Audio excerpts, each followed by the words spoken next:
Okay अच्छा, बबलूज इधर attentive हो जाएं और भालूज का सर पकड़ के जो है वो आप नीचे कर दें। बबलूज को इधर अटेंटिव कर दें। भालू का सर पकड़ें अपने राइट साइड वाले और सर पकड़ के डाउन कर दें। थोड़ी देर के लिए इसको मुराकबे में भेज दें। भाई चार्जर भी लगा दो।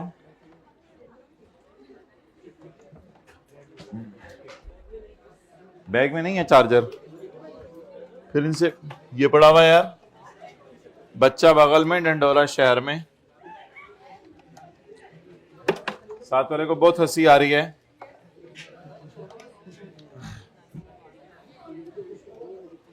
भाई इसका कोई सॉकेट लाके दो, ये लूज हुआ है।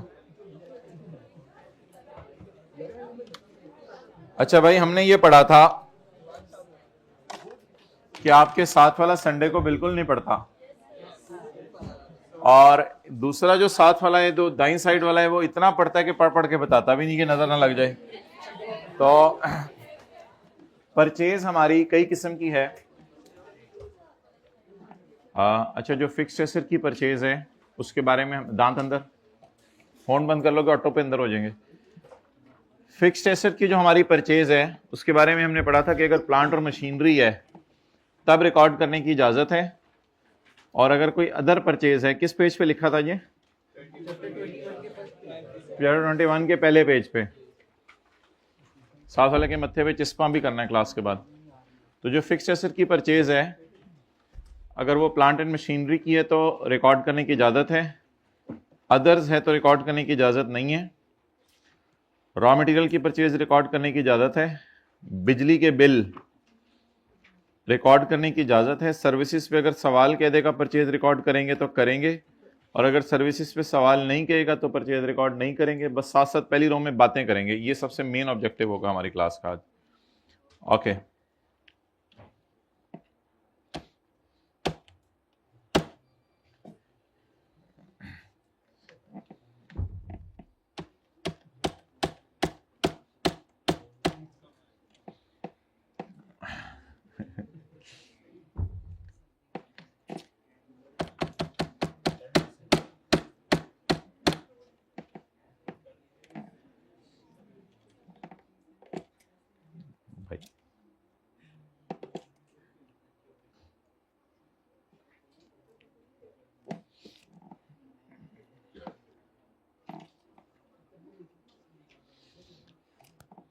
गरम अंडा ले आया करें इसके लिए एक,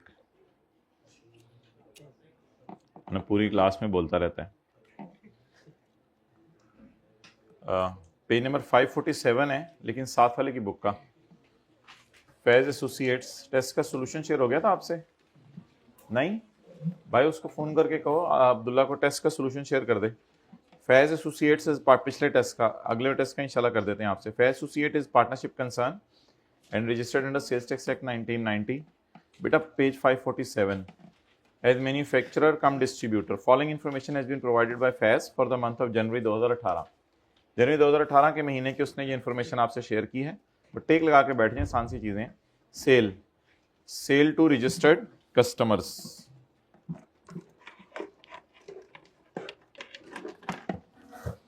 अच्छा, एक काम हमने ये करना होगा कि सेल में, ये गले मिलने की बात नहीं है क्लासमेट्स, नॉट सो। तो ये क्लास साइट ऑफ एनीथिंग के क्लास हो रही है और आप चलती क्लास के अंदर बस रुकवा के गले मिल रहे हैं। तो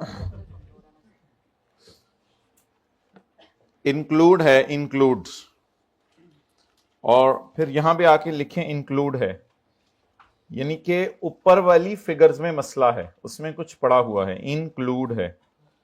और इसके अलावा मुझे पूरे सवाल में इंक्लूड नहीं मिल रहा। हाँ, अगले सवाल में वो रहने दें। अच्छा, अब किस फिगर में मसला है? जरूरी नहीं मसला हो, बस इंक्लूड है। जैसे एडमिन एक्सपेंसेस में कुछ पेनल्टी पड़ी होती थी, अदर इनकम के अंदर डिविडेंड इनकम पड़ी होती थी, तो इधर भी इंक्लूड है। Supply of taxable goods to registered customers, supply of taxable goods to registered customer, इस फिगर में मसला है। उसके बाद purchase from registered supplier, purchase from registered supplier, purchase from registered supplier. तो इस फिगर के अंदर भी जो है वो मसला है। ये तो ये दो फिगर्स को हमने हाईलाइट कर लिया। They don't have problem, they have I think serious problems in them. So let's start. Sale को हम ले जाएंगे वर्किंग नंबर 1 में, 2, 3 में, और परचेज को ले जाएंगे वर्किंग नंबर 1 में। चलें जी। Sale of taxable goods to registered customers. Working 1 will be output or input? Input. We are not supposed to put the it here. We are supposed to input. Working number 2 and working number 3. साथ में छुपा के काम किया करें, उसकी भी नजर लग जाती है। अपॉर्शनमेंट ऑफ इनपुट, आपकी खूबसूरत राइटिंग देख के अपॉर्शनमेंट ऑफ इनपुट, इनपुट की apportionment.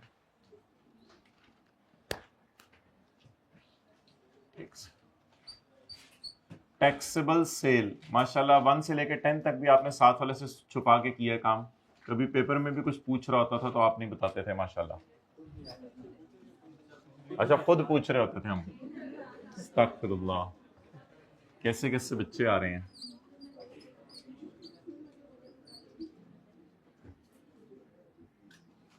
Cell to registered person, जिनको आपने 100 वाली चीज 118 की बेचनी है, और सेल टू अनरजिस्टर्ड पर्सन, जिनको आपने 100 वाली चीज 122 की बेचनी है। यहां पे सेल 3 किस्म की होगी। टैक्सेबल, ये वही होगी वर्किंग 3 से जो आएगी, जीरो रेट और एग्जेम्प्ट। जीरो रेट और एग्जेम्प्ट सेल में ये फर्क है कि जीरो रेट का इनपुट रिफंड होता है और एग्जेम्प्ट सेल का इनपुट डेड हो जाता है। ये जीरो रेट और एग्जेम्प्ट के अंदर फर्क है। ये अभी आप इधर बैठे हुए थे, ये आए हैं, रख के लगाओ इसको, लेट आया है। अच्छा जी,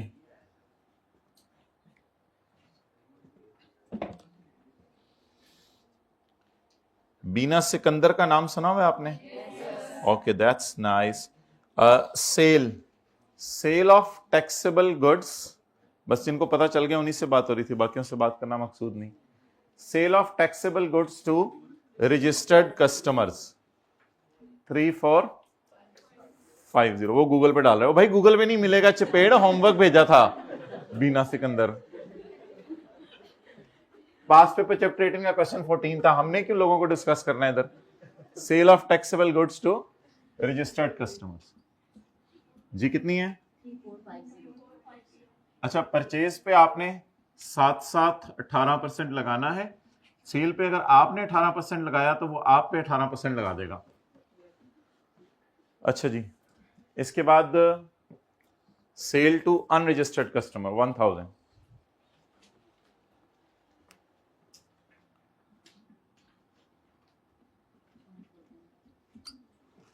चलें जी, कुछ लोग नोट नहीं कर रहे, यहां तक इतना नोट कर लें सारा, फिर आगे चलते हैं।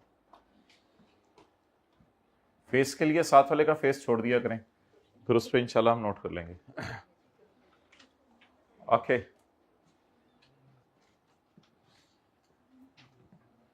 आज वैसे भी इस गम में वो तैयार होके आया है कि संडे में पढ़ नहीं सका।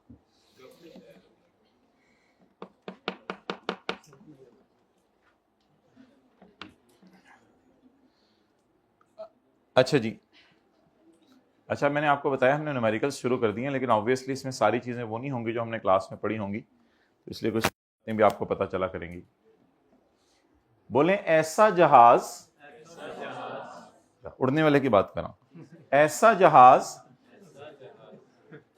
जो के बाहर के मुल्क जा रहा हो, पाकिस्तान के अंदर ही अंदर नहीं, लाहौर से कराची, कराची से लाहौर, लाहौर लाहौर लाहौर, वो वाला नहीं। ऐसा जहाज जो पाकिस्तान से बाहर के मुल्क जा रहा हो, ऐसा जहाज जो पाकिस्तान से बाहर के मुल्क जा रहा हो, और आप उसको ऐसी चीजें बेचें जो रास्ते में दौराने जहाज की फ्लाइट इस्तेमाल हो जानी है। मिसाल के तौर पे नहीं, फ्रिज तो अगर जहाज को बेचे तो वो तो जहाज वाले फ्रिज में लगा लेंगे, वो फ्रिज तो कई साल चलेगा, रास्ते में इस्तेमाल तो नहीं हो जाएगा। खाना खाने की चीजें, टिश्यू पेपर, भाई को याद आ रहे हैं बड़े, टिश्यू पेपर, सही बोल रहे हैं, बिल्कुल सही बोल रहे हैं। तो खाना खाने की चीजें, शैम्पू तो पता नहीं, वो तो जहाज में वो बाहर दो चले जाओ, वो 2 मिनट में कहते हैं बाहर आओ, तो शैम्पू कहाँ, अच्छा जीप जीप बातें कर रहे हैं। तो कंज्यूमेबल गुड्स, बस रूल ये है कंज्यूम। अगर आप जहाज को ऐसी चीजें बेचें, कोई भी जहाज मिले आपको जो बाहर के मुल्क जा रहा हो, अगर आप किसी भी जहाज को जो कहां जा रहा हो, आपने कई जहाज देखे हैं ना दुनिया में जो बाहर के मुल्क जा रहे होते हैं, तो बैठे बैठे कहते हैं मैं यूरोप जा रहा हूं, जहाज, तो कई जहाज ऐसे होते हैं जो कहां जा रहे हो, बाहर के मुल्क। अगर वो जहाज, उसको आप ऐसी चीज बेचें जो जहाज वालों ने रास्ते में इस्तेमाल कर लेनी है, पेट्रोल भी हो सकता है, खत्म भी हो जाता है रास्ते में, तो पेट्रोल भी हो सकता है, तो कोई भी चीज जो जहाज ने रास्ते में क्या कर लेनी है, वो जीरो रेट हुआ करेगी। वो क्या हुआ करेगी, जीरो रेट। तो इसलिए इसको जीरो रेट में डाल दें। फिलहाल रूल लिखने की जरूरत नहीं है, वो हम पढ़ लेंगे कहीं। तो ये जीरो रेट सेल कितनी हो गई, 5 लाख, 500। अब इसके अंदर वाले कॉलम में मैंने लिखा है please here, let her enjoy. Okay, चलें जी, ये अगली एक चीज आपके सामने आई है, इसका बताएं।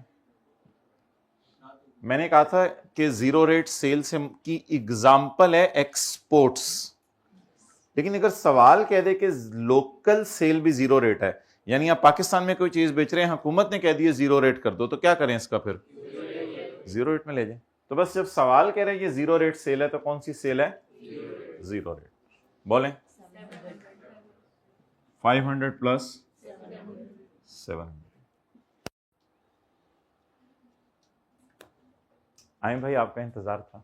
अल्हम्दुलिल्लाह सेल फारग हो चुकी है, जहाज बाहर पहुंच चुका है।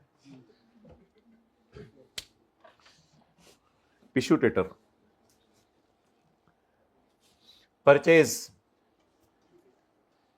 Purchase from registered suppliers,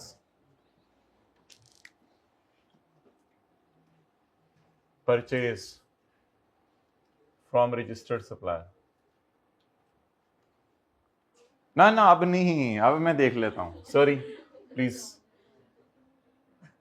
sorry. Purchase from, इसमें मैं 18% इसलिए नहीं लगा रहा क्योंकि इसमें कोई मसले हैं नीचे जाके, वो देखेंगे, हो सकता है बाद में पता चले वो मसले ही नहीं है, लेकिन देख लेंगे नीचे जाके।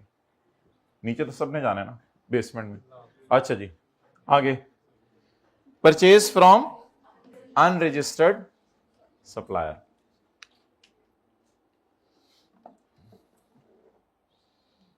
ये आपसे बारहा बात हो चुकी हुई है। सेल टू रजिस्टर्ड, जब होंडा वाले डॉलेंस को गाड़ी बेचें तो 18% लगाएं, और जब होंडा वाले बुरे बच्चे को गाड़ी बेचें तो उससे गाड़ी के पैसे 22% लें उस पर, और अगर वो नहीं देता तो उसको गाड़ी बेचे ही ना। लेकिन अगर आप चीज़ें खरीदने जाएं जनरल टायर से, अगर आप चीज़ें खरीदने जाएं जनरल टायर से, रजिस्टर्ड सप्लायर से, तो आप 18% लगा लें। लेकिन अगर आप चीज़ें खरीदने जाएं अनरजिस्टर्ड सप्लायर से, अनरजिस्टर्ड बंदे से, एक ऐसी दुकान के ऊपर चीज़ें खरीदने जाएं जिस दुकान ने अपने आप को सेल्स टैक्स में रजिस्टर ना करवाया हो, तो फिर ऐसी सूरत में आप उस परचेज पे 18% पे ना करें। ये नोट कर लें, परचेज फ्रॉम अनरजिस्टर्ड पेपर में हमेशा क्या करनी है, और सेल टू अनरजिस्टर्ड इग्नोर नहीं करनी।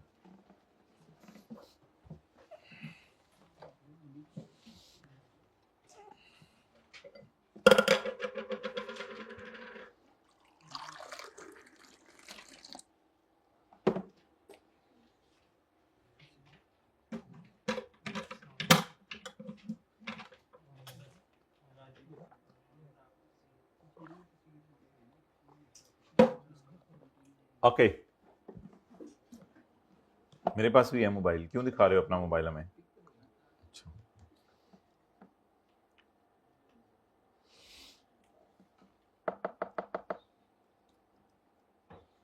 तो नहीं, ये तो वैसे ही मैंने बात कर दी माशाल्लाह। बस ये याद रखिएगा, ज़िंदगी में कभी शौकिया नहीं मारनी। ये तो लफ्ज़ भी बोलता अच्छा नहीं लगता बंदा, ऐसे ही है ना। कुछ नहीं, वैसे ही आपसे बात नहीं कर रहा था, आपने मारी नहीं तो आपको क्या पता। अच्छा, नेक्स्ट,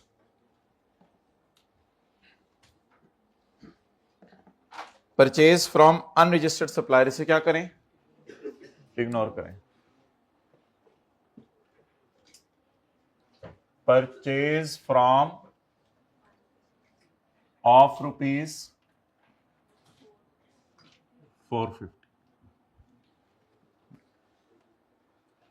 देखें ना, आप किसी दुकान से चीजें खरीदने जाएं, उसने अपने आप को सेल्स टैक्स में रजिस्टर ना कराया हो, तो आपको डीओजी ने बीआईटी की है कि आप जो है वो वहां पे टैक्स पे करेंगे।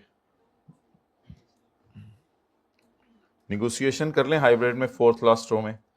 निगोशिएशन का रिजल्ट मुझे जरूर बताना है पर्ची पे लिख के। अच्छा जी, exempt goods from registered supplier, इसका जरा बताएं क्या करना है।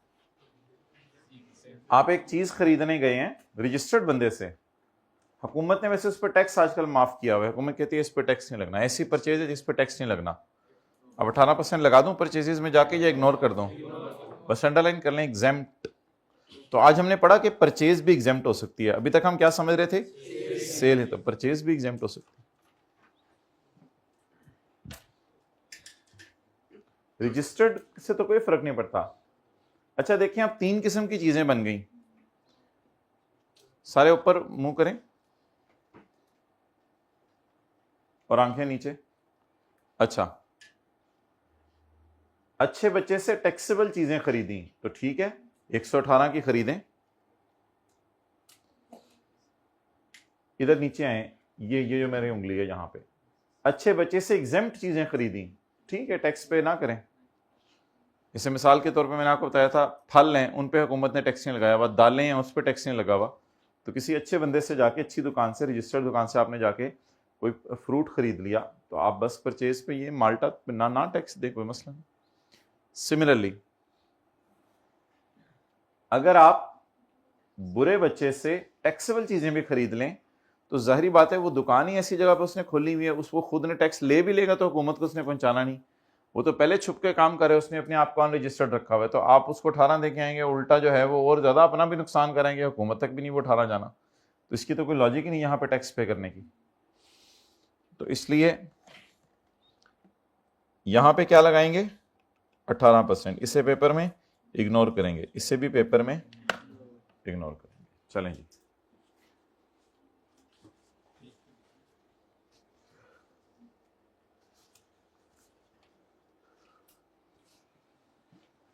ओके।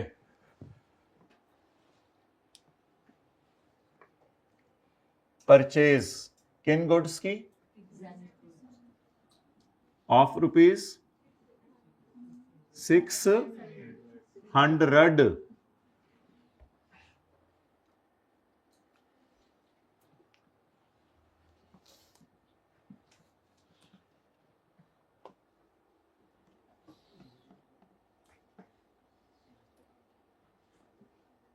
जी ले आए इधर।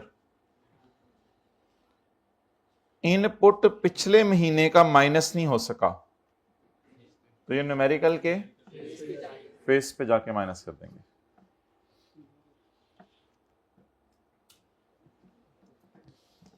Cell to registered customers include, sale to registered 3450 include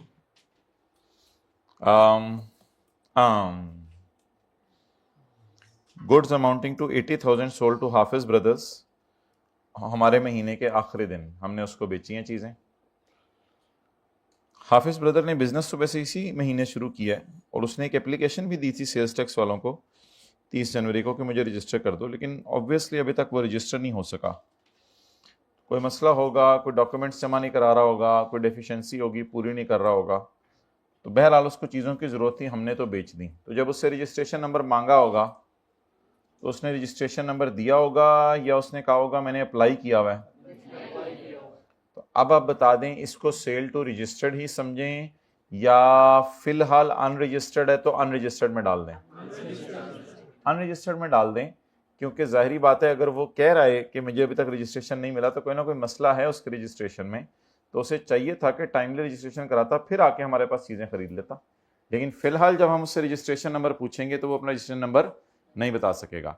तो बता दें हमने किस बंदे को चीज़ें बेची हैं जो हाफिज ब्रदर्स को। कॉन्सेप्ट की मत मारनी हो तो आप लोगों से सवाल पूछ लो। हाफिज ब्रदर, इससे क्या कॉन्सेप्ट बनना है हाफिज ब्रदर का लफ्ज बोल के? सॉरी ज्यादा हो गई लेकिन बनती थी। अच्छा अब मुझे ये बताएं कि अगर हमने ऐसे बंदे को चीजें बेची हैं जिस बंदे ने अपने आप को सेल्स टैक्स में रजिस्टर नहीं कराया हुआ, तो क्या उसको सेल टू रजिस्टर्ड में पड़ा होना चाहिए या सेल टू अनरजिस्टर्ड में? Sale to registered include sale to Hafiz brother. तो ये अनरजिस्टर्ड सेल है ना, तो इसको निकालें यहां से, -80 क्या करें? रिक्लासिफाई। क्या करें? Reclassify. Sale to Hafiz brothers. बेटा तुम इधर ऊपर चढ़े हुए हो, नीचे आओ। देखें कैप मिल रही है इधर कहीं, रखते हैं। ओके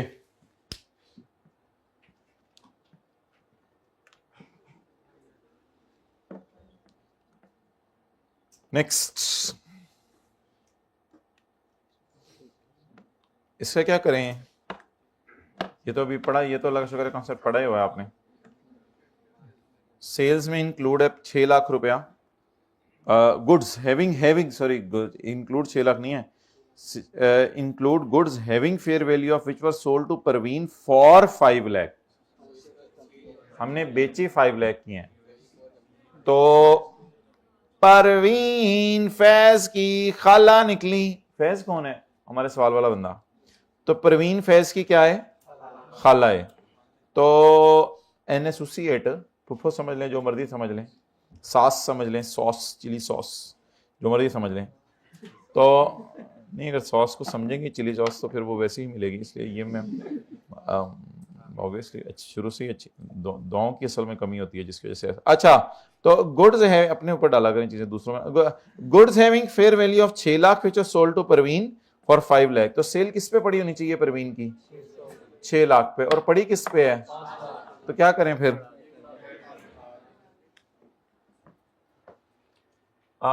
माइनस करें 5 लाख और इधर ही डाल दें सेल टू परवीन बाजी जी। कितने की? 600। हमने कितने की बेची हैं? 5 लाख की, लेकिन मार्केट वैल्यू क्या है? 600। 100 ऐड करना है या 500 माइनस करके 600 ऐड करना है? प्रॉपरली रिक्लासिफाई करें। चलें जी आगे।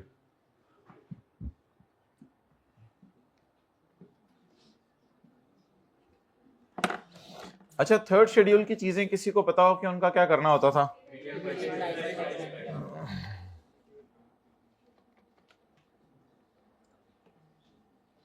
भाई ये कीबोर्ड चेंज करा दें, इसका पता नहीं M काम नहीं कर रहा।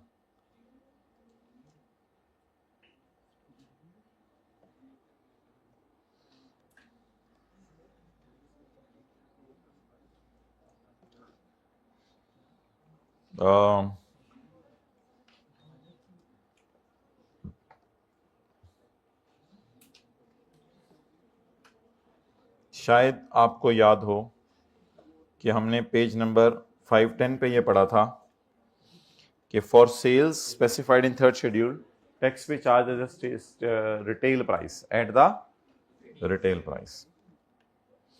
चलें जी, गुड्स हैविंग ऑन 1 जनवरी 2018 महीने के पहले दिन, महीना तो नहीं होता, साल तो नहीं होता, इस में तो हमारा महीना होता है। खा लें चीज़ें हाइब्रिड में, खाना पीना चलता रहे बस। ऑन 1 जनवरी 2018 को FA launched toothbrush which is covered under third schedule. इसने टूथब्रश लॉन्च किए हैं जो कि थर्ड शेड्यूल के आइटम है। तो थर्ड शेड्यूल के आइटम्स की क्या खासियत है? Retail price. Retail price of toothbrush is 100 रुपया, एक टूथब्रश 100 रुपए का, एक टूथब्रश 100 रुपए का, एक टूथब्रश 100 रुपए का।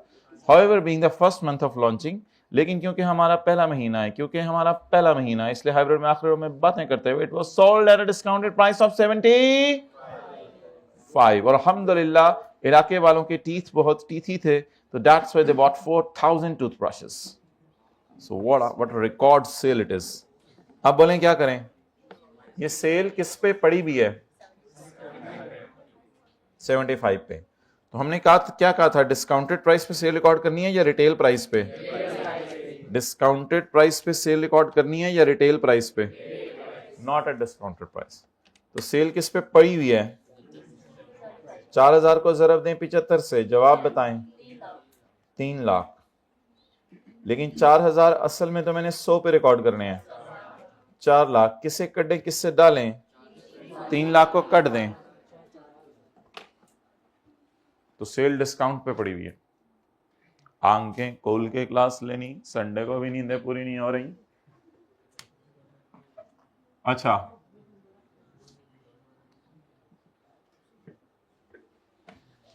चलें जी, ये वर्किंग कर लें। Working 3.1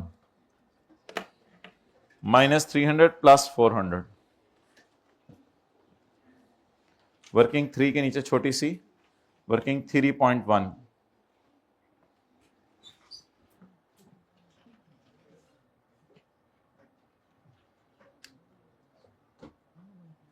minus 300 working 3.1 sale to sale of toothbrush 400 working 3.1। चलें जी, आज बच्चों डायरी भी हमने फिल करनी है। साथ वाले के जूते पॉलिश हैं देखें, साथ वाले के बाल सही सेट हुए में हैं, साथ वाले के नाखून कटे हुए हैं, सबको ये सारी इंशाल्लाह चीजें चेक करनी है। आज डायरी भी होगी, क्लीनलीनेस के ऊपर क्लास होगी आज।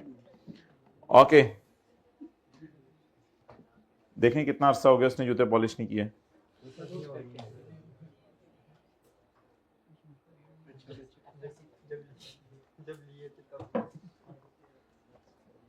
चलें आगे। Purchase from registered supplier include,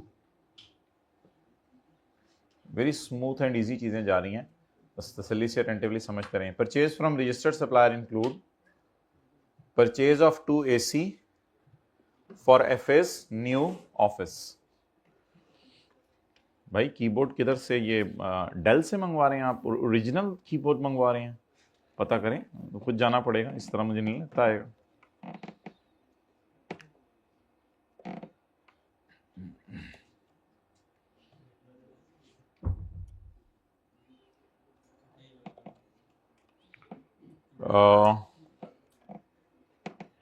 अच्छा भाई, किस चीज की परचेज है?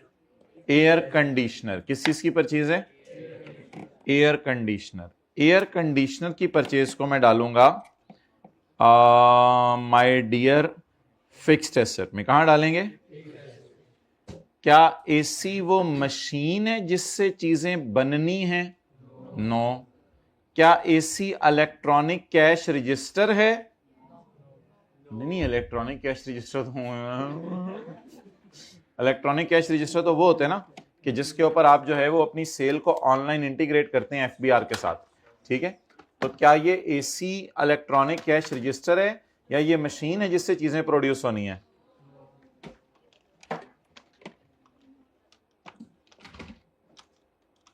जबरदस्त, माशाल्लाह, जज़ाकल्लाह, सुभान अल्लाह। अच्छा जी, आप बताएं क्या करें, AC पे परचेज रिकॉर्ड करें ना करें? हमने पढ़ा था पिछली क्लास में कि हम मशीन खरीदने पे एज अ फिक्स्ड एसेट और इलेक्ट्रॉनिक कैश रजिस्टर खरीदने पे 18% लगाया करेंगे।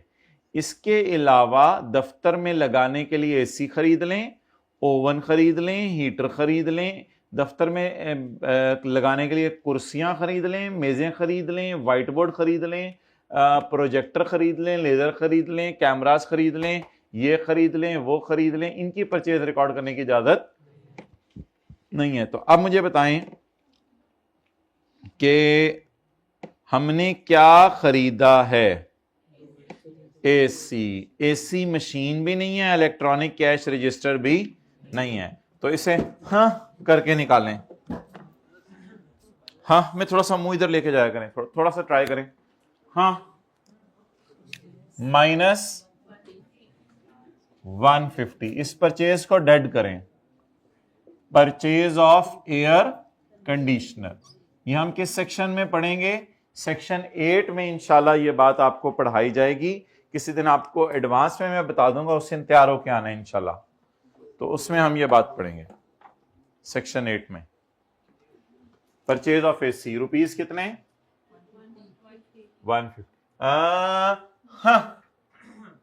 हाँ नहीं भाई, इनको भिजवा दें क्लास से बाहर, ये पानी पी के आ जाए।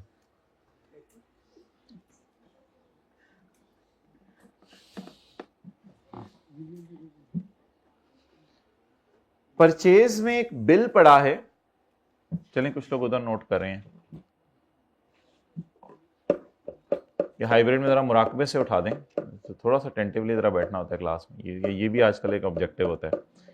परचेज में पड़ा है, अब मैं अगर हर एडजस्टमेंट करा के इधर आके ऐसे बैठा करूं, फिर उठा करूं, फिर क्या असरात होंगे आप लोगों पे? वही मेरे साथ हो रही होती है। मैं कोई एडजस्टमेंट कराता हूँ, कोई इधर जाके बैठा होता है, कोई ऐसे। किसने तो दीवार के साथ पूरी क्लास, कैसे कैसे बच्चे। एन इनवॉइस, कोई हो जाता है इंसान। An invoice of 1 lakh dated 22 जनवरी इशूड बाय तकी। अच्छा, जाहिर बात है हम जब चीजें परचेज करते हैं तो बिल अगला बंदा इशू करता है। यार नहीं यकीन आ रहा, साथ वाले को ले जाए गोरमे की ब्रेड दिलवा दें, इसको पता चल जाएगा। तो गोरमे वाले इनवॉइस इशू करेंगे ना जब आप चीजें खरीदने जाएंगे। तो जब हम चीजें खरीदने जाते हैं तो अगला बंदा क्या करता है?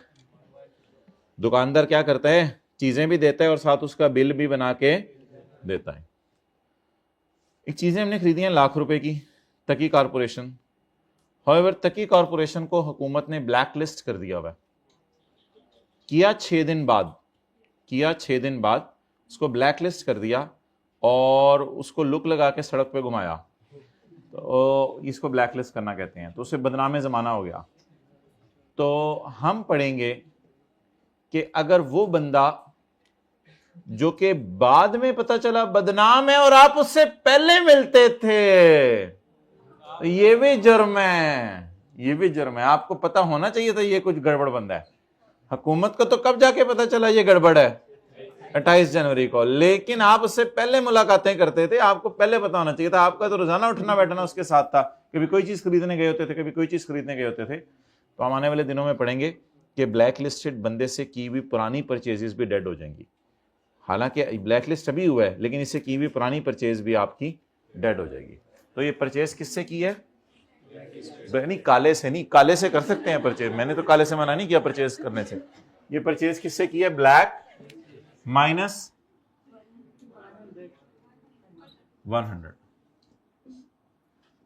Purchase from black listed of ₹100।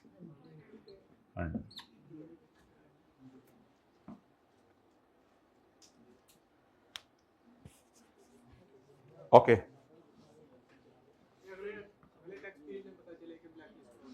फिर भी कर सकते हैं, फिर न्यूमेरिकल रिवाइज करना पड़ेगा। अच्छा,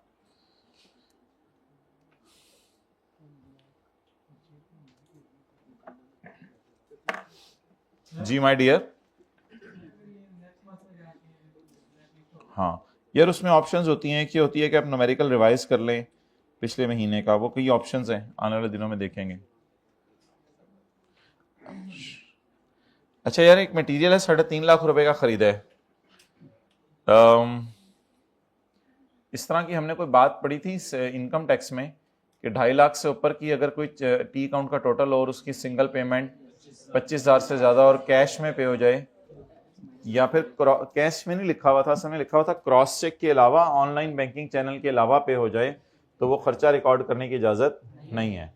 तो उसी तरह की सिमिलर चीज इंशाल्लाह हम सेक्शन 73 में पढ़ेंगे। फिलहाल मुझे आप बता दें कि क्या ये ट्रांजैक्शन आपको क्रॉस चेक या किसी बैंकिंग चैनल से लग रही है या नहीं लग रही, जरा पढ़ के बता दें।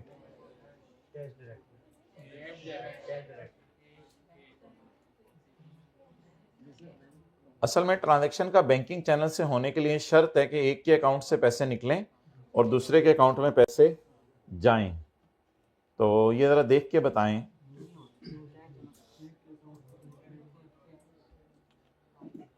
जनरल टायर के पास आप टायर खरीदने गए तो जनरल टायर ने कहा कि ठीक है जी आप टायर खरीद लें, आप परचेज करने आए हैं, तो 3.5 लाख रुपए बने हैं।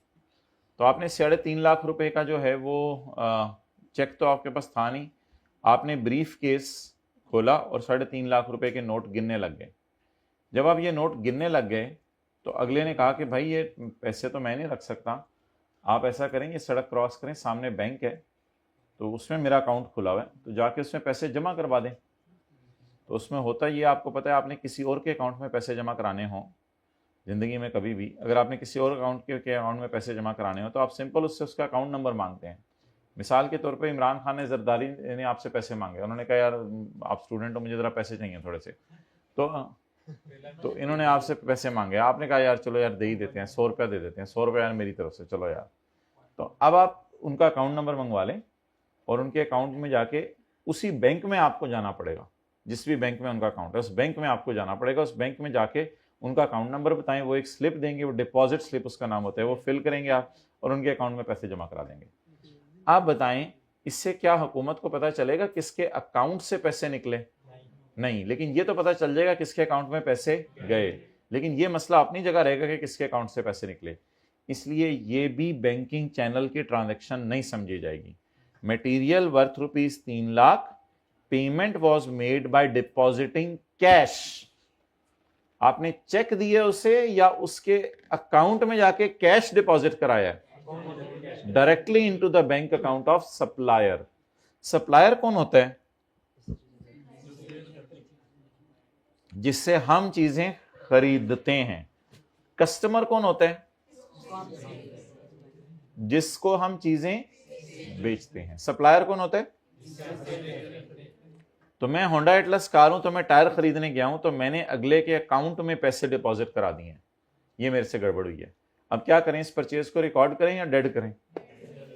डेड करें। -350 purchase by depositing cash of ₹350।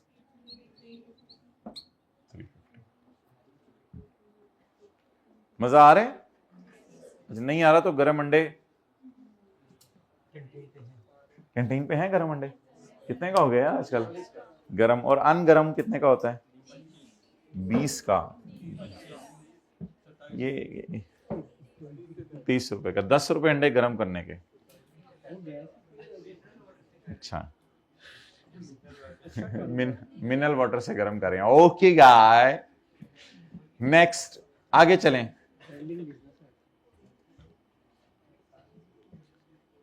Material worth ₹2 lakh. Crest हमने पढ़ा था कि एफबीआर का कंप्यूटर सिस्टम है, शायद आप लोगों को याद हो। तो एफबीआर का कंप्यूटर सिस्टम, उसको क्रेस्ट कहते हैं। किसका एब्रीविएशन है ये कोई जरूरी नहीं जानना, क्रेस्ट एफबीआर के कंप्यूटर सिस्टम को कहते हैं सारे। अच्छा, अब सवाल ये राइज होता है कि आपने मटेरियल खरीदा 2 लाख का, तो एफबीआर का कंप्यूटर सिस्टम कह रहा है कि ये परचेज जेन्युइन नहीं है। डिस्प्रीन या डिस्क्रिपेंसी? डिस्क्रिपेंसी क्या मतलब होता है? अच्छी चीज है या ये परचेज जेन्युइन वेरीफाई नहीं हो पा रही? तो बता दें, अगर एक परचेज है जिसको एफबीआर का सिस्टम एक्नॉलेज नहीं कर रहा, तो क्या इसको हम रिकॉर्ड करेंगे या इग्नोर करेंगे? इसको इंशाल्लाह हम आने वाले दिनों में पढ़ेंगे सेक्शन 8 से, लेकिन अभी तो लॉजिक की बेस पे आपसे मैंने बात कर दी है कि लॉजिक की बेस पे ये परचेज रिकॉर्ड नहीं होनी चाहिए। इस परचेज को भी क्या कर दें? डेड कर दें। माइनस, मेरे पास अब जगह नहीं है, मैं -200 यहां लिख रहा हूं। परचेज, आगे बोलें। परचेज फॉर विच डिस्पेंसरी नहीं, माय डियर, डिस्पेंसरी नहीं, डिस्पेंसरी नहीं, डिस्क्रिपेंसी। ₹200। भाई हो सकता है किसी ने डिस्क्रिपेंसी ही बोला हो, लेकिन साथ वाले के चेहरे पे स्माइल लाने के लिए ऐसी बात की जाती है, क्योंकि ये पूरा दिन मुंह बसोर के संडे को बैठा रहा है।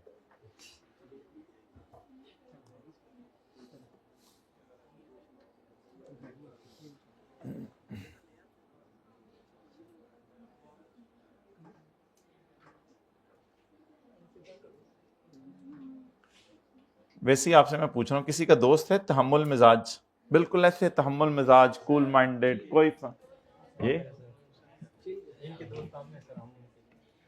वो अपने आप को तहम्मुल मिजाज कह रहा है यार, हाथ दोगी यार। आखिरी बुलेट मारते हैं जी। अब आप लोग शील्ड तैयार रखें या मैं बुलेट मारने लगाऊं। एक न्यू मशीन खरीदी है जो कि इस्तेमाल भी शुरू कर दिया है।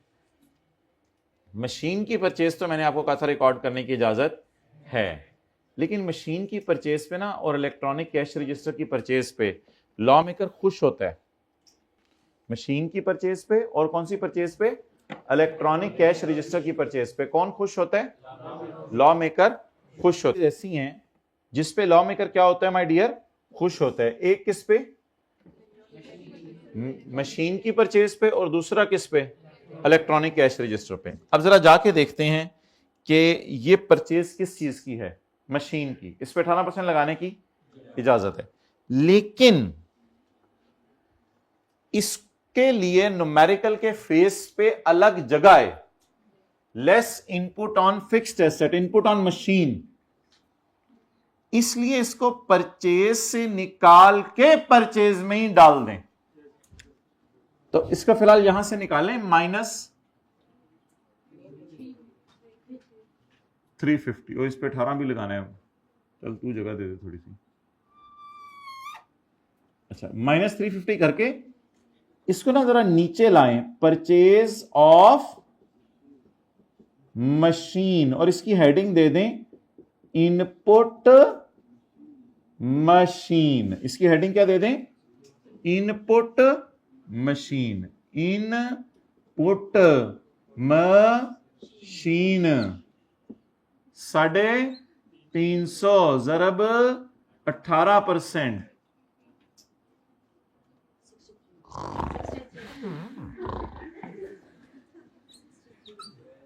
63। और इसको लाल मार्कर से मैं लिखने लगा हूं, क्योंकि जब मैं वर्किंग 2 में जाऊंगा तो मैं बोलूंगा खाली लाल को बुलाया जाए। बादशाह सलामत क्यों? इसके छोटे छोटे करने हैं। गुस्ताख, ये कौन बोला है?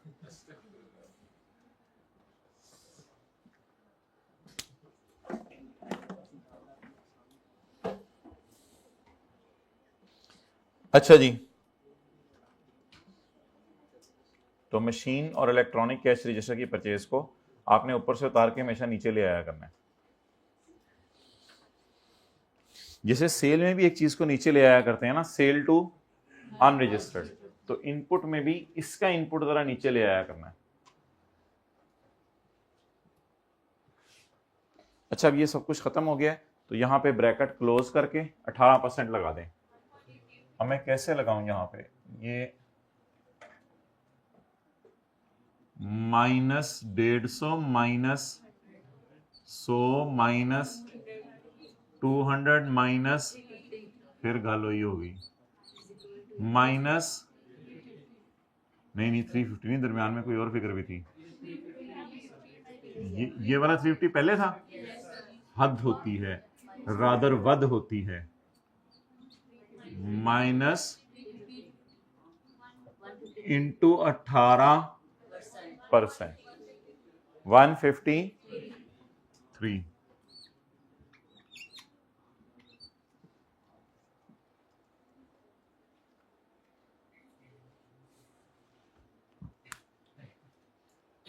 चलें जी, सवाल की दो बड़ी एडजस्टमेंट्स हो गई। अब टेक लगाएं and have a H2O break along with NaCl with slight KMnO4।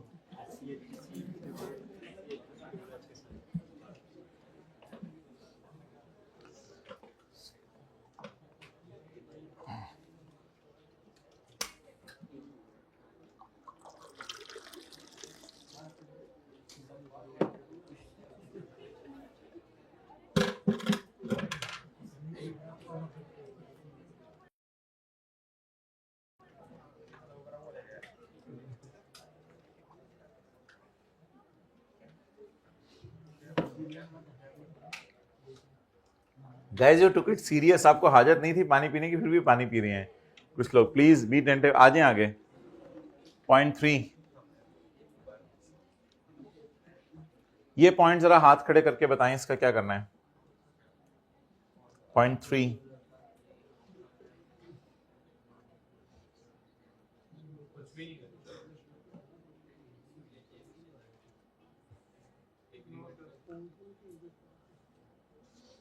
भाई अगले 6 महीने तक तो वो मैंने बात की थी ना कि आपने कोई परचेज का बिल आपसे गुम हो गया है, सुनते नहीं बातें, कोई परचेज का बिल आपसे गुम हो गया है तो वो अगर आपको अगले 6 महीने में भी परचेज का बिल याद आ जाए तो रिकॉर्ड कर लें, वो तो अलग बात है ना। अभी मैं पूछ रहा हूँ इस पॉइंट का क्या करना है, तो क्या करना क्या है इसको,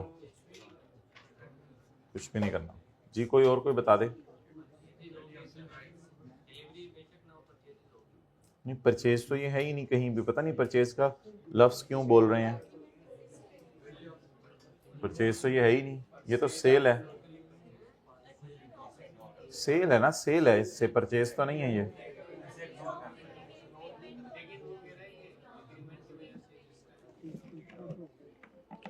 अच्छा भाई हमने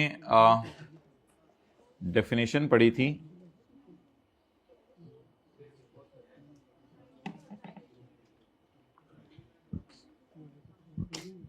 नहीं एग्रीमेंट वाली तो बात नहीं है, वो तो हायर परचेज एग्रीमेंट था। नहीं अर्लियर, अभी तो कॉन्सेप्ट बिल्कुल सीधा सा है, the time at which the goods are delivered और मेड अवेलेबल। तो 1 जनवरी को एफए ने एग्रीमेंट किया मजीद सन के साथ कि मैं तुम्हें चीजें बेच दूंगा 2,25,000 की, अभी डिलीवर नहीं की, एग्रीमेंट की है फॉर सेल, तुम्हें बेच दूंगा। एग्रीमेंट के मुताबिक अगला बंदा कभी भी चीजें उठा सकता है, लेकिन ऑब्वियसली अभी तक उठा ही नहीं, इसीलिए तो ये लाइन लिखी है, अभी तक उठा ही नहीं। तो मैंने कह दिया कि तुम जब मर्जी चीजें उठा के ले जाओ, तो अब बोलें डिलीवरी नहीं हुई, प्लीज इसका मतलब लिखें, अभी अभी इस पूरी एडजस्टमेंट का मतलब नॉट डिलीवर्ड येट, डिलीवर नहीं हुई, मैंने उसे कहा जब मर्जी ले जाओ। अनडिलीवर्ड चीजों की सेल रिकॉर्ड करना, is it logical in the class of accounting? No, but he can pay them any time. तो इसका मतलब है हमारे में सुस्ती है बीइंग अ सेलर, या बायर नहीं आ रहा? मेरे ख्याल से time of supply is the time at which it is the time at which the goods are made available to him. तो from our side these are made available, और ये सेल वाली ट्रांजैक्शन है, परचेज वाली तो नहीं है। तो made available by us, made available by us, yes it is sale because it is the time of supply, record it at sale, sale में डाल दें, वो तो पड़ा हुआ इंक्लूड है, सेल में तो पड़ा हुआ है। नहीं नहीं नहीं, इंक्लूड तो सिर्फ ये ऊपर वाले 2 थे, अगलों के साथ तो इंक्लूड नहीं लिखा हुआ, तो सेल में डाल दें।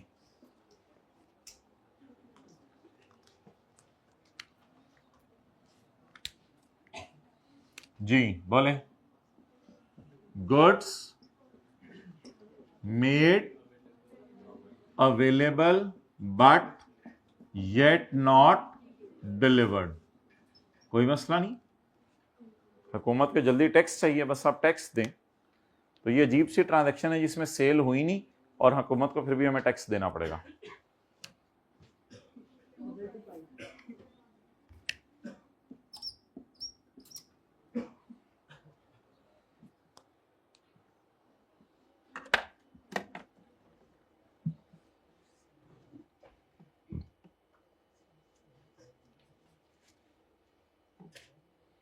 ओके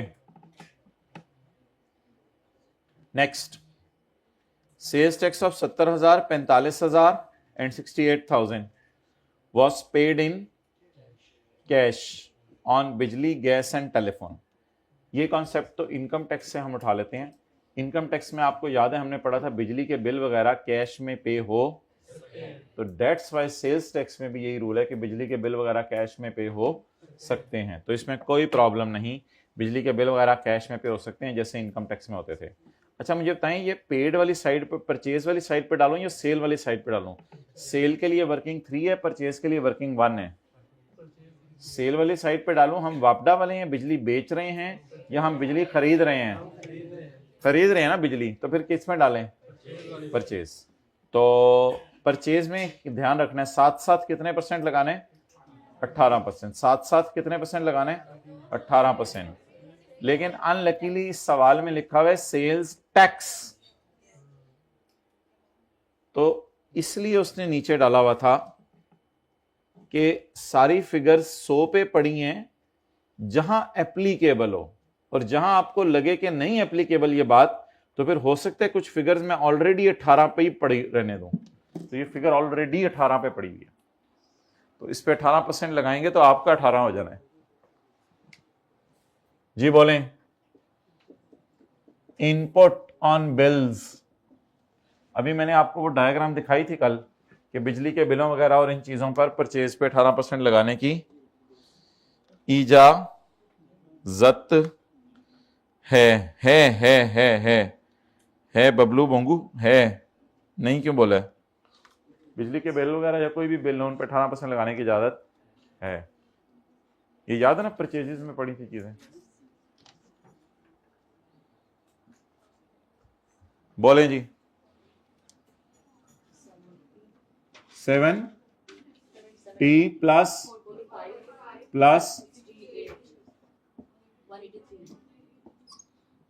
183। चलिए थोड़ा सा जरा उसको अटेंटिव करते रहा करें, उसके नॉक पे हाथ रख के हॉर्न बजाएं और आगे चलें। फिर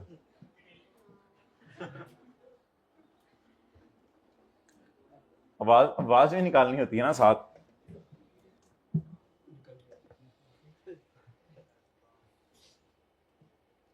सॉरी भाई, अगर किसी को चीजें बुरी लगती हैं तो बुरी लगाने के लिए ही कही जाती हैं। 5 बिजली की केतलियां, आंखें बंद करके सोचे, बिजली की केतली में पानी खोल रहा है। 5 बिजली की केतलियां वर्थ ₹75,000। एक केतली नहीं 75,000 की, सारी 75,000 की। एक केतली 75,000 की हो जाए तो हम तो वैसे ही इथोपिया चले जाएं। 5 बिजली की केतलियां were purchased for use in office of factory manager और first line supervisor of production workers. Production workers का जो सुपरवाइजर है, फर्स्ट लाइन मींस जो बड़ा वर्कर होता है, तो प्रोडक्शन वर्कर्स का जो सुपरवाइजर है उसके लिए और फैक्ट्री मैनेजर के लिए 5 बिजली की केतलियां खरीदी 75,000 रुपए की, उनके दफ्तर में इस्तेमाल के लिए। क्या ये केतले हैं जिसमें कोई चीजें जो है वो गर्म होके गाड़ी बनाने में हेल्प करनी है? तो ये मशीन तो नहीं है, तो मेरे ख्याल से इसको यहां डालेंगे। ये फिक्स्ड एसेट है, ये केतलियां कई साल इस्तेमाल होती हैं। फॉर यूज इन ऑफिस लिखा हुआ है, फॉर सेल नहीं लिखा हुआ। ये कोई रॉ मटेरियल या फिनिश गुड नहीं है कि हमारा केतलियों का कारोबार है। वो फिर और बात होती है अगर हमारा केतलियों का कारोबार होता। ये केतलियां हमने बेचने के लिए है या आंखें खोल के, एक तो इस क्लास में आंखें और मुराकबा ये वाली चीजें नहीं खत्म होती। ये मुझे ये बताएं कि ये बोतलें हमने जो है पूरे मॉडल टाउन की नींद है, मॉडल टाउन एल ब्लॉक की नींद आपकी क्लास में आके जो है वो उतरती है ऊपर से। तो और शादी से पहले बेगम को बता देना कि मैं खराटे लेता हूं, ताकि वो डिसीजन अपना जो है ना सही ले। एडवांस में बताना, मैं बता रहा हूं ये डिसीजन बहुत इंपॉर्टेंट फैक्टर। अच्छा जी, तो अब मुझे ये बताएं कि ये प्लांट है, पहले तो ये बताएं ये फिक्स्ड एसेट है या रॉ मटेरियल है? कैसे पता चला आपको? फॉर सेल है या फॉर यूज इन ऑफिस है? फॉर यूज इन ऑफिस से क्या पता चला ये फिक्स्ड एसेट है। अच्छा, उसके बाद अगली बात मुझे बताएं, अगली बात मुझे ये बताएं कि क्या ये फिक्स्ड एसेट प्लांट है? क्या ये इलेक्ट्रॉनिक कैश रजिस्टर है? तो फिर ये किसमें फॉल करेगा? तो इसका इनपुट क्या कर दें? डेड कर दें।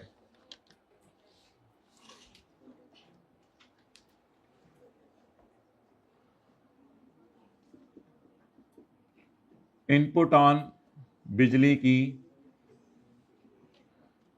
केटल्स, ये वाली कैटल्स, ये वाली कैटल्स देखी कभी आपने? कैटल्स, ये ई आता है, ये आता है ई। रुपीस कितने की?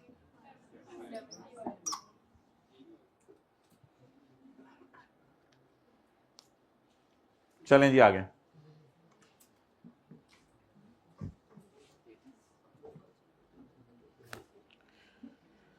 ड्यूरिंग द मनत, कौन सा वाला मनत? हमारा वाला मनत, उधर कर दो, इधर कर दो। ड्यूरिंग द मनत हमने सिंध को सेल्स टैक्स पे किया है कोई फ्रेंचाइज सर्विसेज खरीदने पे। अब ऑब्वियसली सर्विसेज तो हमारे सिलेबस में है नहीं, तो इसलिए वो आगे उसने बता दिया कि इनका टैक्स इनएडमिसिबल है, यानी माइनस करने की इजाजत नहीं है, नॉट एडमिसिबल, नॉट अलाउड, इनका टैक्स माइनस करने की इजाजत नहीं है। तो मैंने कहा था सर्विसेज की परचेज पे अगर क्वेश्चन कह देगा नॉट अलाउड है तो नॉट अलाउड कर दीजिएगा, अगर क्वेश्चन खामोश हुआ तो अलाउड कर दीजिएगा, क्योंकि सर्विसेज की मिसालें हमारे सिलेबस में नहीं है कि फ्रेंचाइज सर्विस क्या होती है, अकाउंटिंग सर्विस क्या होती है, कोरियर सर्विस क्या होती है, ये सर्विसेज की एग्जांपल्स हमारे सिलेबस में नहीं है, तो सवाल खुद बताया करेगा। क्या करें जी इस परचेज को? सवाल खुद कह रहे डेड कर दें तो कर दें।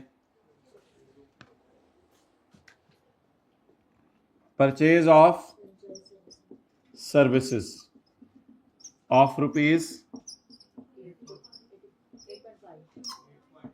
8.5।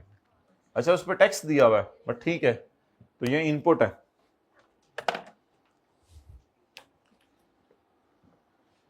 इसका वैसे इनपुट नहीं लिखना चाहिए था, यहां परचेज ही लिखना चाहिए था हमें, जो बिजली की केतलियां थी, लेकिन इसका इनपुट दिया हुआ है, डायरेक्ट टैक्स दिया हुआ है।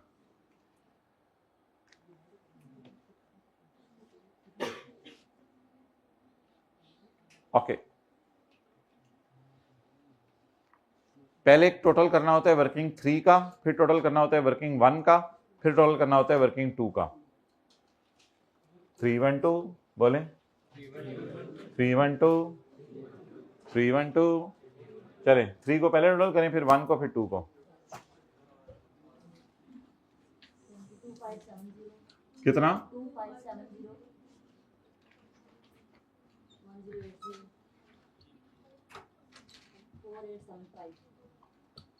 Grand total.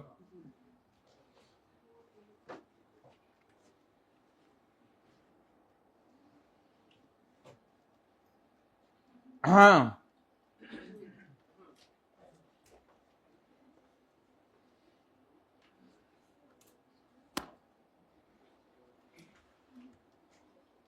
अच्छा जब ब्लू टिक हो गया और अगले ने ओके नहीं लिखा तो आप समझ जाया करें कि बस ठीक है, ओके हो गया है, या कुछ होना चाहिए। कुछ कॉल करके आता है कि जवाब क्यों नहीं दिया मुझे, आप जवाब ही दे दो, गली मुझे। अच्छा जी, अब टोटल्स वर्किंग 3 के हो गए। 4875 को इधर बुलाएं, बेटा इधर आना जरा। ये 1200 एग्जाम्ड सेल हमारी आज 0। हमने कोई गुल खिलाया इस सेल वाला, ऐसा गुल खिलते खिलते रह गया, तो हमने एग्जाम्ड सेल आज नहीं की।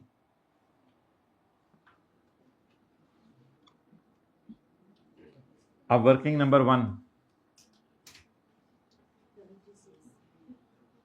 336। चलें जी, अब सेल का टोटल करें। 60। बादशाह सलामत का हुक्म है काली लाल को बुलाया जाए। बादशाह सलामत अगर आप हुक्म करते हैं तो काली लाल आपके सामने हाजिर है, हमारी गुस्ताखी मत करना, फिर देखना तो। बादशाह सलामत बस 336 60 ठोठे ठोठे कर दिए जाएं खाली लाल के। खाली 336 डिवाइडेड बाय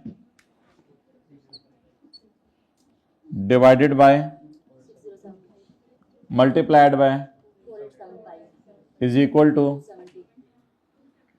270। रीप्ले का बटन दबा के 1266 रीप्ले का बटन दबा के गरम अंडे,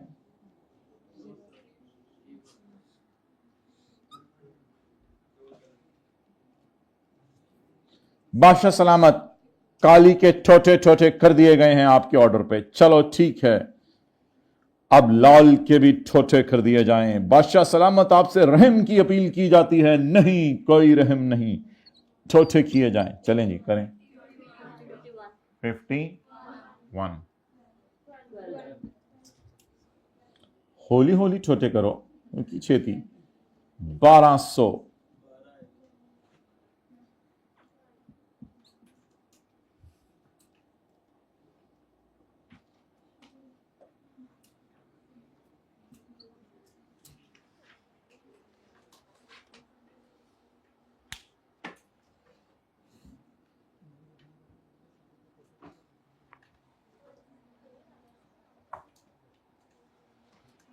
अब जब वर्किंग 1, 2 और 3 पूरी हो जाए तो आपने अपनी ये राइट फिंगर यहां पे रखा करनी है, चिन पे। मैं फिलहाल लेफ्ट रख रहा हूं। ये यहां से फेस न्यूमेरिकल का इसके चिन से शुरू करना है, यहां से मेडिकल कॉलेज में क्लास हो। अच्छा, यहां से शुरू करना है, यहां refundable on 0 rate sale. 0 rate sale का रिफंड 66 प्लस 78।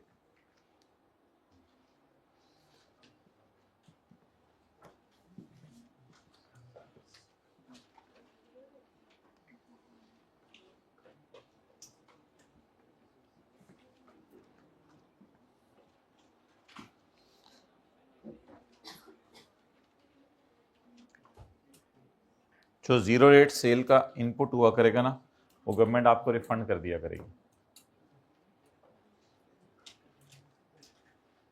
असल में पहले दिन अगर आपने क्लास ली हो तो आपको याद होगा, मैं 1200 पे 0% लगाया था।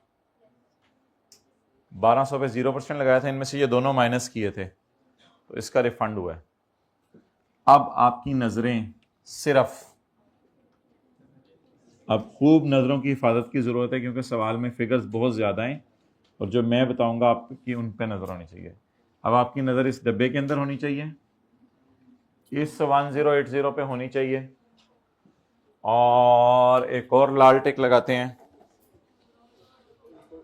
पिछले महीने का इनपुट जो माइनस नहीं हो सका, इसके अलावा आपकी नजरें जिधर भी गई तो आप डी ट्रैक हो रहे हैं। इस डब्बे के अंदर आपकी नजर होनी चाहिए, इस टिक्कू पे आपकी नजर होनी चाहिए, और इस टिक्कू पे आपकी नजर होनी चाहिए। एक डब्बा दो टिक्कू, एक डब्बा दो टिक्कू, बस इसके अंदर आपकी नजर हो।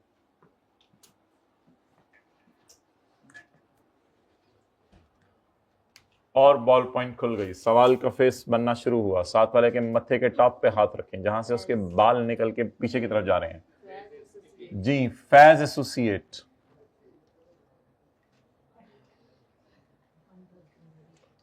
सेल्स टैक्स लायबिलिटी, लाया बिल्ली अपने लिए tea, for the month of January. Input output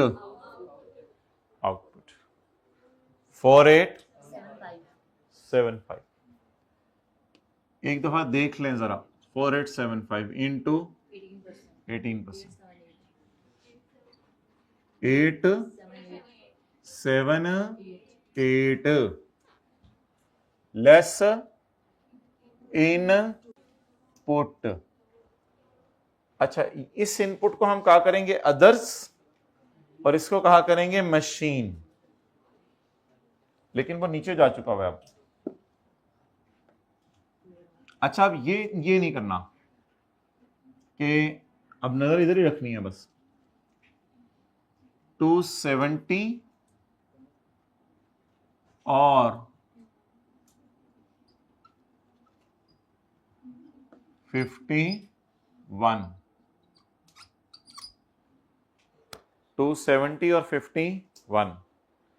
अब ऐसा करें, 270 को अंदर बुलाएं। बेटा उठो, बेटा अंदर आओ। एक्चुअल 2, मेरा भाई पिछले महीने का मेरे पास भेजो। बंदों की तरह बात करो, किस तरह बात कर रहे हो?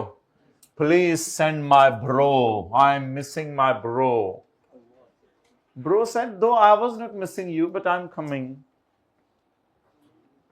Okay, 2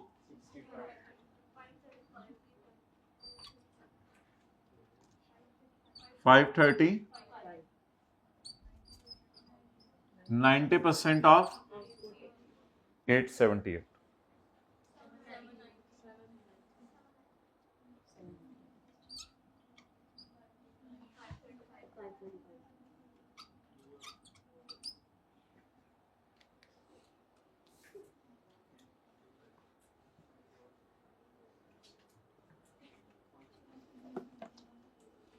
Do not give shabash to someone, be attentive now. Okay. अब माय डियर ये बताएं कि इसमें से और इसमें से लोअर कौन सा है? इसको बाहर लीजिए।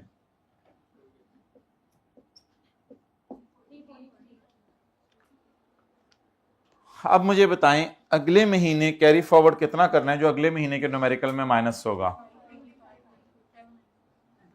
इन दोनों का डिफरेंस लें। 255, 255, 255, 255। कितना माइनस करने को दिल चाह रहा था? 790। कैसे, क्या मतलब? एक्चुअल माइनस करना होता है ना, एक्चुअल से ज्यादा तो नहीं माइनस करना होता। आप 790 तो नहीं वो माइनस करने देंगे, आपके चाचे के पुत्र तो नहीं है। कितना एक्चुअल था? चले 535। कितना एक्चुअल था? और माइनस भी कितना हुआ? कोई है ही नहीं तो उसको फिर कभी कैसे माइनस करें? तो प्लीज ऐसे भी हो सकता है कभी। हाँ, अगर ये 535 की बजाय 792 आता तो फिर 790 बाहर जाता और आप कहते 792 मेरा माइनस करने को दिल चाह रहा है। वो कहता नहीं 790 कर ले, तो फिर 2 कैरी फॉरवर्ड करके फिर कभी। ये कितना लोगों को समझ आ गई बात? ठीक है, मैं आंखें बंद कर रहा हूं, आ गई होगी सबको। जी बोलें। आसान सी बात है भाई, जब एक्चुअल ही माइनस हो रहा है तो फिर कोई बेनिफिट देने की तुक नहीं बनती ना। उसका एक्चुअल इनपुट कितना है और लॉ मेकर कह रहे यही माइनस कर लो, तो फिर बेनिफिट क्या देना है उसको? अब ये कैरी फॉरवर्ड कुछ नहीं होगा।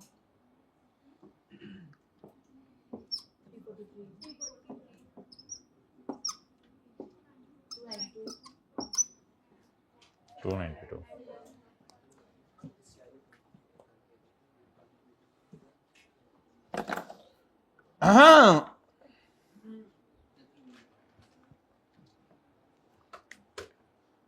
and last but not the no it is last and least as well. Add 4% sale to unregistered 1080। भूल गया था ये 43। क्लास के बाद आना जरा।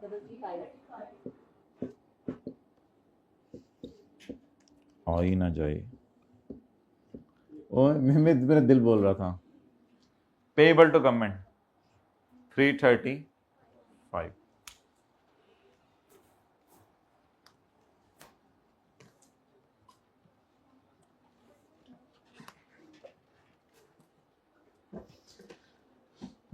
ऑनलाइन वालों, भाइयों, खुदा के लिए जिंदगी में कभी आ जाओ जूम मीटिंग में। कुछ ऐसे स्टूडेंट है जो जिंदगी में कभी जूम मीटिंग में नहीं आए। आप लोगों की आवाज सुन लें, आप लोगों का इलाका पता चल जाए, आप लोगों को मसले मसाइल हैं वो पता चल जाएं।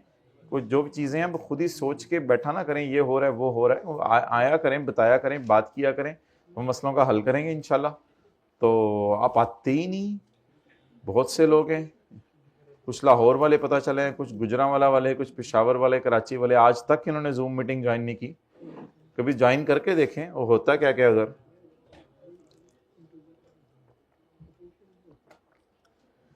पचासीवें लेक्चर में हमें ये बता रहे हैं, शुरू में बता देते तो हम भी आ जाते। कभी जूम मीटिंग नहीं ली उसने? सिप्तैन नाम है उसका। सिप्तैन खड़े हो जाएं। कितने लेक्चर पेंडिंग है उसके? आपका दोस्त भी है कासिम इलाका? ठीक है कासिम भाई, सियालकोट से कभी आइएगा तो मिलिएगा। अच्छा जी, और इस दफा इंशाल्लाह हम कोशिश करेंगे जो जूम मीटिंग हो ना ऑनलाइन वालों, उसमें आपके पेरेंट्स को भी बुलाया जाए और आपकी रिपोर्ट शेयर की जाए उनसे। अच्छा जी, तो शायद 0 अटेंडेंस होगा इस दफा। Page 547 is done. इस पे अपने साइन कर दें।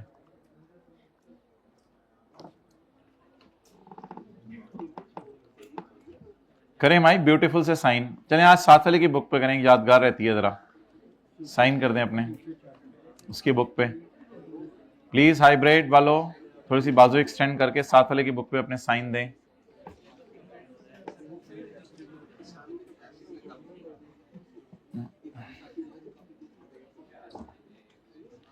चलें जी, शुक्रिया लिख के आगे चलें।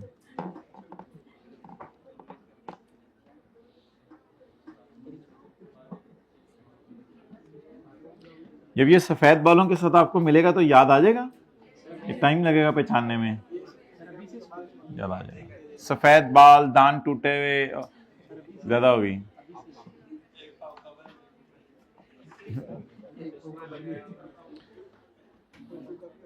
अच्छा जी, अब माय डियर आप ऐसा करें, माजरत, अब आप ऐसा करें कि बीणा सिकंदर की तरफ आ जाएं। Beena Sikandar, Beena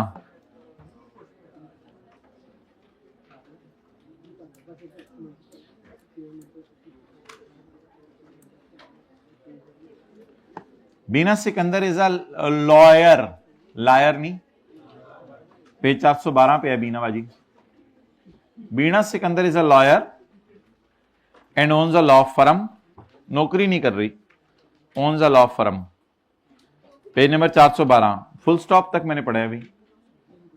Beena Sikandar is a lawyer and owns a law firm. तो बीना सिकंदर एक बिजनेसमैन है।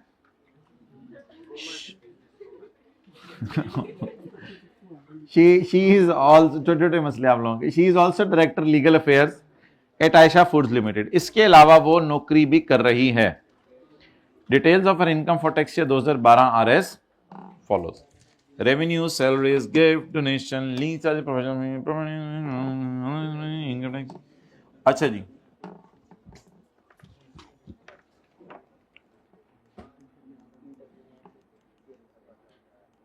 नेट प्रॉफिट बस नोट करने का टाइम तो नहीं है, अब साथ साथ देख लें बस। अच्छा भाई, ये जो बैड डेट रिकवरी होती है ना, ये असल में ज़रा अटेंटिव होना है। ये इसमें 3 फिगर्स दी होती थी, लेकिन ये ऐसा सवाल था जिसमें एक फिगर दी हुई थी। रेवेन्यू में पड़ा है 7.5 लाख जो रिकवर हुआ है राफिया से। ये कोई एतराज़ वाली बात नहीं है। असूली तौर पे अदर इनकम में पड़ा होना चाहिए, रेवेन्यू में नहीं पड़ा होना चाहिए। लेकिन कहीं भी पड़ा हुआ तो प्रॉफिट में तो ऐड है ना। कोई चीज़ चाहे रेवेन्यू में पड़ी हो चाहे अदर इनकम में पड़ी हो, यहां तक तो ऐड हो चुकी है ना, तो इससे तो कोई फर्क नहीं पड़ता रेवेन्यू में पड़ी हुई है।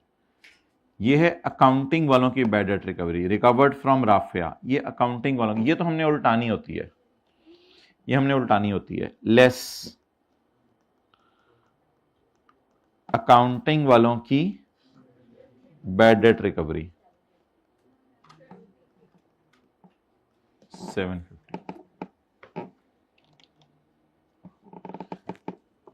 In respect of a bad debt recover हुआ अल्हम्दुलिल्लाह, जो कि राइट ऑफ हो गया था while calculating taxable income for 2010, जो कि हमने राइट ऑफ कर दिया था 2010 की टैक्सेबल इनकम निकालते हुए। और ये डेट उसको हमने कोई प्रोफेशनल सर्विसेज दी थी, उसको कोई मशवरे दिए थे, तो काफ़ी लड़ाई हुई थी। असल में ना ये राफिया आई थी बीना सिकंदर के दफ्तर, तो बीना सिकंदर ने इसके बाल छल खींचे थे कि तूने 7.5 लाख मेरा दबाया हुआ है। और राफिया ने फिर कहा अब मैं क्या करूं, जो कर ले करने, इसने जूते भी उसके उतार लिए थे, सब कुछ कर के बहुत कुट लगाई थी। बीना वाज अ स्ट्रांग वुमेन, तो वो फिर राफिया फिर बातों में फिर आ गई। 2010 के पैसे लेके भागी हुई थी ये, और फिर 2012 में राफिया आ गई। फिर उसने कहा बस बहुत ज़्यादा हो गया बीना, इट्स हाइट ऑफ एनीथिंग। तो अब तो फाइनली अल्हम्दुलिल्लाह बीना को इसके पैसे मिल गए। तो अब टैक्स वालों की बैड डेट रिकवरी निकालने के लिए हमने वर्किंग नंबर 2 करनी है। वैसे बड़ा सीन हुआ होगा, कभी सोचें कि राफिया ने बीना के पैसे मार लिए, फिर जो हुआ होगा 7.5 लाख रुपए ऊपर से, फिर जो हुआ होगा वो तो पता नहीं महल्ले वालों ने सुना होगा ये, तो इसलिए आवाज आहिस्ता करके लड़ना चाहिए। अच्छा, अमाउंट रिकवर्ड, अमाउंट 7.5 लाख रुपया। वो आप साथ वाले के जो है वो 500 रुपये मार लें तो परेशान रहते हैं 2 दिन, तो 7.5 लाख रुपया मार लिया था। आप बात को इजी ले रहे हैं। अच्छा जी, 7.5 लाख रुपया, तो अमाउंट रिकवर्ड कितनी है? 7.5 lakh less actual bad debt. अच्छा, एक्चुअली कितने लेके भागी थी, अब ये कहीं बताया नहीं हुआ, तो क्या क्या कहूं, जो लेके आई है वही लेके भागी होगी ना। अब और नहीं सवाल ने बताया हुआ, मोबाइल छाड़ मोबाइल, इतनी अटेंशन से ना हम क्लास ले रहे हैं और इस एक्चुअल बैड डेट सवाल में नहीं बताया हुआ, तो कितना होगा फिर? 7.5 लाख या 7.5 लाख? 7.5 लाख। अच्छा, अब सवाल यह है कि टैक्स वालों ने कितना राइट ऑफ करने दिया था। यहां आके गेम ऑन होगी। डेट हैड बीन अल्हम्दुलिल्लाह राइट ऑफ इन 2010 में उन्होंने राइट ऑफ करने दिया था। 2010 में उन्होंने राइट ऑफ करने दिया था। और अगर यह लिखा होता debt had not been written off, नहीं करने दिया था, फिर बिल्कुल सिनेरियो बदल जाता। अभी मैं सवाल के ऊपर रह रहा हूं, सवाल में लिखा हुआ है, प्लीज ना करें ना हाइब्रिड में लास्ट रो, क्या देखे ना, समझा करें हम कितना अरसा हो गया कहते हुए, 85 दिन हो गए। तो लेस प्रीवियसली अलाउड, पास्ट में माइनस कितना करने दिया है? पूरा 750। ये देखें ना, ये अगर 0 होता तो आगे सारी फिगर्स बदल जानी थी। तो इसलिए कभी कभी एक फिगर से भी खेलना पड़ता है। 3 फिगर से, 3 बॉलों से खेल खेल के एक्सपर्ट हो गए। एक बॉल आई, अब समझ ही नहीं आ रहा केड़े हाथ कैच कराइए, केड़े हाथ से फड़िए, एक बॉल, तो 3 से एक्सपर्ट हो गए हैं। तो 3 फिगरों से खेलते थे, आज फिगर कितनी आ गई? एक, उसी ने हिला के रख दिया। कितने लोगों ने ये वाली कैलकुलेशन घर में की थी? हाथ खड़ा करें, वेल डन।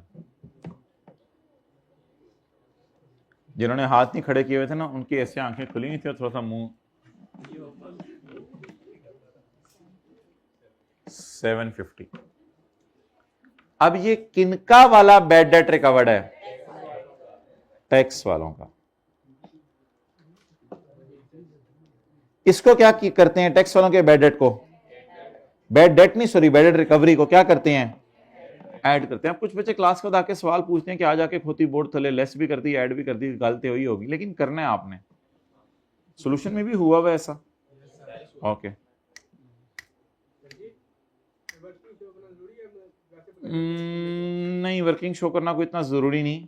अगर आप ऐसे कर दो, ये वाला 750 इस तरह लिखो और उससे माइनस करो, फिर इस वाले 750 में से ये वाला 750 माइनस करके और ये ले आओ। ये इस तरह भी वर्किंग शो कर सकते हैं। Amount recovered less actual bad debt less previously allowed reduction. बिल्कुल वर्किंग टू की कोई नंबर नहीं है, मैं सीरियसली बता रहा हूं। इसने सही सवाल पूछा है, मैंने भी सही जवाब दिया है, बिल्कुल एक्सेप्टेबल है इस तरह माय डियर। लेकिन इस तरह करना कि लब्बो मैंने 750 निकाला हुआ है, तो मैंने कहेगा चल फिर ओके। लेकिन अगर ये 0 होता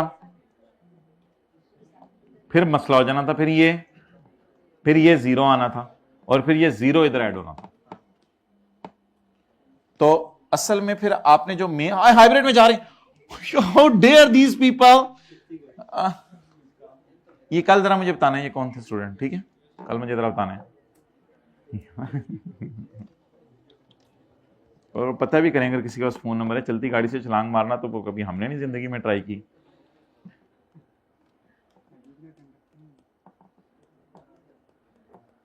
चलें, कल मैं आपको इसकी तस्वीर खींचने दूंगा, अभी आगे चलें, अगली एडजस्टमेंट पढ़ें। और अगर इधर लिखा होता है had not been written off तो फिर कहानी बदल जाती।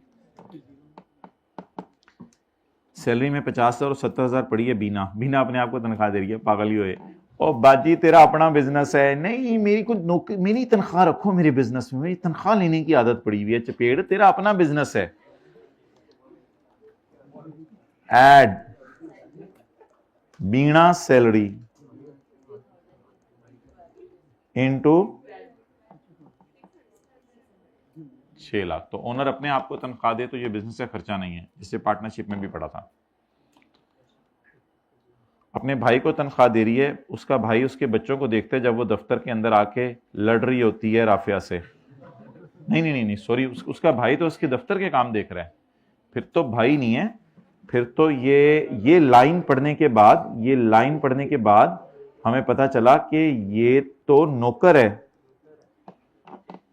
छोटे चाल है क्या, ये तो ये वाला चक्कर है इधर। सैलरी में ऐड कर दें, कौन सी सैलरी में ऐड कर दें माय डियर? ये यार उसका न्यूमेरिकल नहीं हो रहा कि उसकी मैं सैलरी में ऐड करूं ब्रदर की, ये तो अभी बीने के बिजनेस की बात हो रही है, बीने के बिजनेस की बात हो रही है।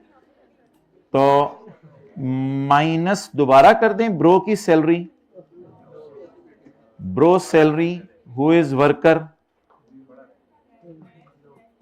दोबारा माइनस कर दें। तो आपको पता है मैंने बताया था जो खर्चा माइनस हो चुका होता है और होना भी चाहिए था तो उसको आप डैश डाल के लेस कर देते हैं, डैश डाल के लेस कर देते हैं, यानी नहीं लेस करना ना, ठीक है, ये दिल में आपने सही सोचा। गिफ्ट्स उसने अपने क्लाइंट्स को दिए हैं, जब कभी राफिया पहली दफा आई होगी कोई अपना केस लेके, उस वक्त तो होता है राफिया को भी गिफ्ट दे दिया हो, कहा वापस कर मेरे गिफ्ट, तो इसने सही चीखा था उस दिन, मैं आपको बता रहा हूं 2010 में क्या हुआ था। अच्छा, गिफ्ट्स देती रहती है, अपने क्लाइंट्स को गिफ्ट दे देती है, कोई डायरीज वगैरह कोई और चीजें, अपने बेटे को गिफ्ट दे रही है, बिजनेस का खर्चा है वीना, हम नहीं वीना हम सानू भी पता है, तू ओदे खिचला वाल सानू, रियली सॉरी यार, it was all intentional. And donation, ये दोनों बिजनेस के खर्चे, लेकिन क्लाइंट्स को गिफ्ट देना कहीं नॉट अलाउड में नहीं है, बिजनेसेस क्लाइंट्स को गिफ्ट देते रहते हैं, ये बिजनेस का नॉर्मल खर्चा है। तो लेस क्लाइंट के गिफ्ट्स कोई मसला नहीं है और ये खर्चों में पड़े हुए हैं, लेकिन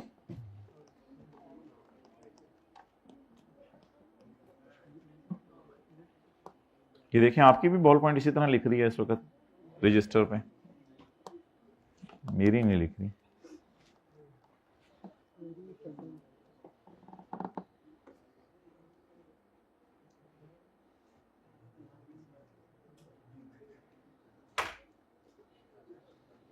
मैं भी सवाल करके आ जाता, मैं भी आज डिस्कशन बड़े मजे में ले रहा होता,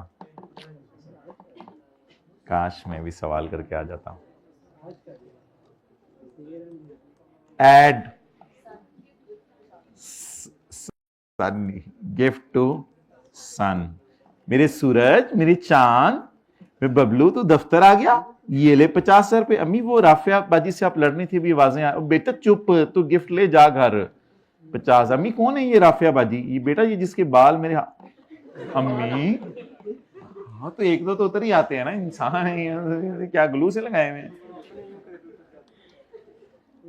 एंड टू, सॉरी भाई अगर किसी को बुरा लग रहा है, really sorry, I will try to maintain this example next time इंशाल्लाह।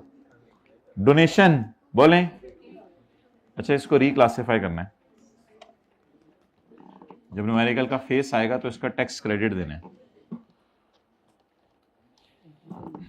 एक व्हीकल है जो वो सिर्फ दफ्तर के कामों में इस्तेमाल कर रही है, उसने बैंक से लीज पे ली हुई है, तो इसकी अकाउंटिंग डेप्रिसिएशन और इंटरेस्ट ऐड करके रेंटल माइनस करना होता है। ये बिजनेस के लिए यूज हो रही है ना। तो लीज शुरू हुई है 1 मार्च को। लीज चार्जेस में सिक्योरिटी डिपॉजिट पड़ा हुआ है 5 लाख का। भाई ये security deposit by default refundable होता है, तो इसलिए ये बिजनेस का खर्चा नहीं है। ये जो चीज़ वापस मिल जानी है, जो चीज़ आपको रिफंड हो जानी है, वो कैसे खर्चा है आपका। एक दफ़ा पहले भी हमने किया था कतील वाले क्वेश्चन में, उसमें हमने ये पढ़ा था कि बिजली का मीटर लगवाया था तो हमने सिक्योरिटी डिपॉजिट जमा करवाया था। तो सिक्योरिटी डिपॉजिट्स लिख लें, बिजनेस का खर्चा नहीं होता।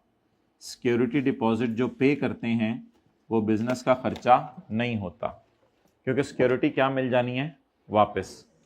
एक दफ़ा हमने सिक्योरिटी पे की थी बिजली का मीटर लगवाने के लिए, आज सिक्योरिटी किस लिए पे की है? गाड़ी को लीज पे लेने के लिए। सिक्योरिटी इसलिए शायद पे करनी पड़ी कि कल कला को डर है कि हम गाड़ी लेके भाग ना जाएं, तो फिर बैंक वाले आके बीना के साथ लड़ेंगे। ओके, तो चलें जी, क्या करना है आप? ऐड कर दें सिक्योरिटी डिपॉजिट। ठीक है बेटा, जाओ आप दरवाजा खोल दें इनको। कितना? 500।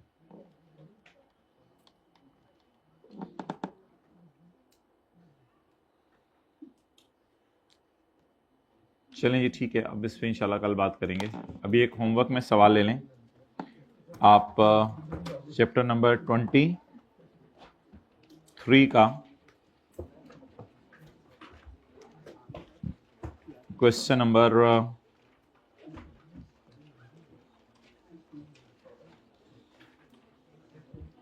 क्वेश्चन नंबर 8 नहीं, एक और है, क्वेश्चन 10।